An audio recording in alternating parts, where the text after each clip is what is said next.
मुंबई के एक मॉल में बनाए गए अस्पताल में आग लगने से कोविड-19 के 10 मरीजों की मौत हो गई है। आपको बता दें कि अन्य 70 मरीजों को सुरक्षित बाहर निकाल लिया गया है। पुलिस के एक अधिकारी ने बताया कि बांडुप इलाके में स्थित ड्रीम मॉल सनराइज अस्पताल में आधी रात के कुछ देर बाद आग लग गई। ये अस्पताल 5 मंजिला मॉल की तीसरी मंजिल पर स्थित है। हादसे के वक्त कोविड-19 के मरीजों के अलावा और भी कई मरीज अस्पताल में भर्ती थे। पुलिस अधिकारी के अनुसार घटना में 10 मरीजों की मौत हुई है। नियंत्रण कक्ष के सूत्रों ने बताया कि आग लगने की वजह का भी पता नहीं चल पाया है। माना जा रहा है कि ऑक्सीजन का सिलेंडर फटने से आग और भड़क गई।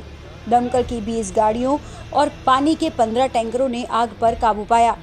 दमकल कर्मियों ने मरीजों को बाहर निकाला और उन्हें दूसरे अस्पताल में शिफ्ट किया गया है। मुंबई गार्डियन मिनिस्टर असलम शेख ने साफ किया कि ये आग सुरक्षा में चूक के कारण लग सकती है। वहीं उन्होंने ये भी कहा कि जो लोग दोषी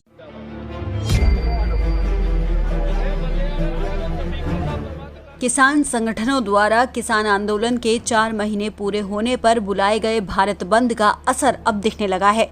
दिल्ली, पंजाब, हरियाणा, पश्चिमी यूपी में प्रदर्शन से व्यवस्था को काफी धक्का लगा है। प्रदर्शनकारी किसानों ने कृषि कानूनों का विरोध करते हुए एक बार फिर से दिल्ली गाजीपुर बॉर्डर जाम कर दिया है। इतना ही नहीं, दिल्ली के आसपास पंजाब और हरियाणा में 32 लोकेशन पर किसान रेल पटरियों पर बैठ गए हैं। इससे रेल सेवा बुरी तरह से प्रभावित हुई है। रेलवे ने एहतियात के तौर पर 4 शताब्दी ट्रेनों को रद्द कर दिया है। आपको बता दें कि किसान बीते 4 महीने से 3 कृषि कानूनों के विरोध में प्रदर्शन कर रहे हैं। इससे पहले संयुक्त किसान मोर्चा ने देश भर में राष्ट्रव्यापी बंद 26 मार्च को सुबह 6 बजे से शाम के 6 बजे तक चलने की बात कही थी। आपको बता दें कि दिल्ली की 3 सीमाओं सिंघू, गाजीपुर और टीकरी पर किसान आंदोलन के 4 महीने पूरे होने जा रहे हैं। इस दौरान मोर्चे के नेता ने इससे पहले कहा था कि बंद के दौरान सब्जियों और दूध की आपूर्ति।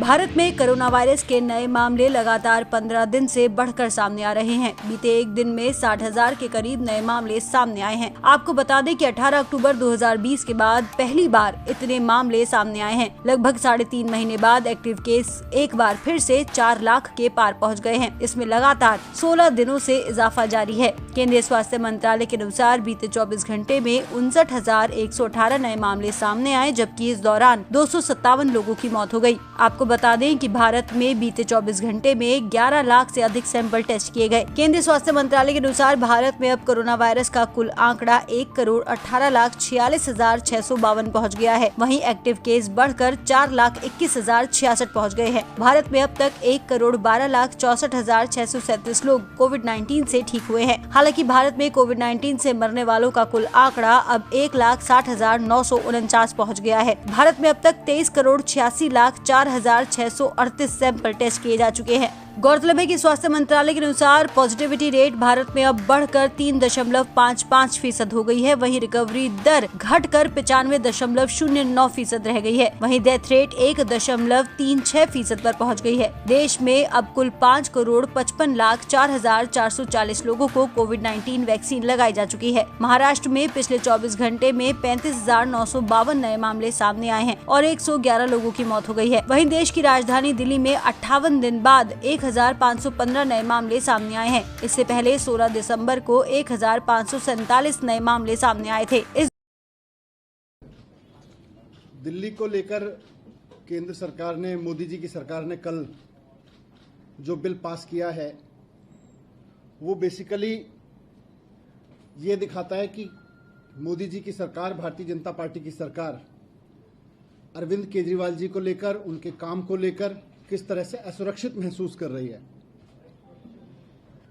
आज देश में लोग बात करने लगे हैं कि अरविंद केजरीवाल जी मोदी जी के विकल्प में हो सकते हैं। लोग बात करने लगे हैं कि मोदी जी के अलावा देश में कौन व्यक्ति है जो देश को एक अच्छी गवर्नेंस दे सकता है, देश के लोगों के लिए काम कर सकता है। केजरीवाल जी को आगे बढ़ने से रोकने के लिए यह बिल लाया गया है। केजरीवाल जी की लोकप्रियता को, केजरीवाल जी के काम को आगे बढ़ने से रोकने के लिए बिल लाया गया है।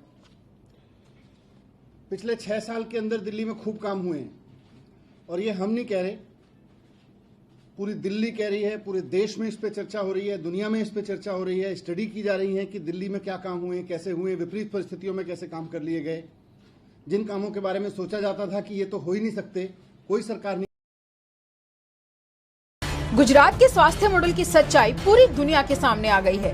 कांग्रेस विधायकों ने विधानसभा में स्पेशल न्यूबॉर्न केयर यूनिट्स में पर्याप्त सुविधाओं की कमी और चिकित्सा कर्मियों की लापरवाही के कारण नवजात शिशुओं की मौत का मुद्दा उठाया। इस पर उप मुख्यमंत्री और चिकित्सा मंत्री नितिन पटेल ने बताया कि गुजरात में जिला स्तर पर संचालित SNCU में दिसंबर 2018 से दिसंबर 2020 तक कुल 13,496 शिशुओं की मौत हुई है। राज्य में प्रतिदिन औसतन 18 शिशुओं को नहीं बचाया जा सका है। इस अवधि में सभी SNCU में कुल लगभग 1 लाख शिशुओं को उपचार के लिए भर्ती कराया गया था, जिसमें 12% से ज्यादा शिशुओं की मौत हो गई। राज्य में पिछले 2 सालों में SNCU में सबसे अधिक 3,134 शिशुओं की मौतें राजधानी अहमदाबाद में ही हुई है।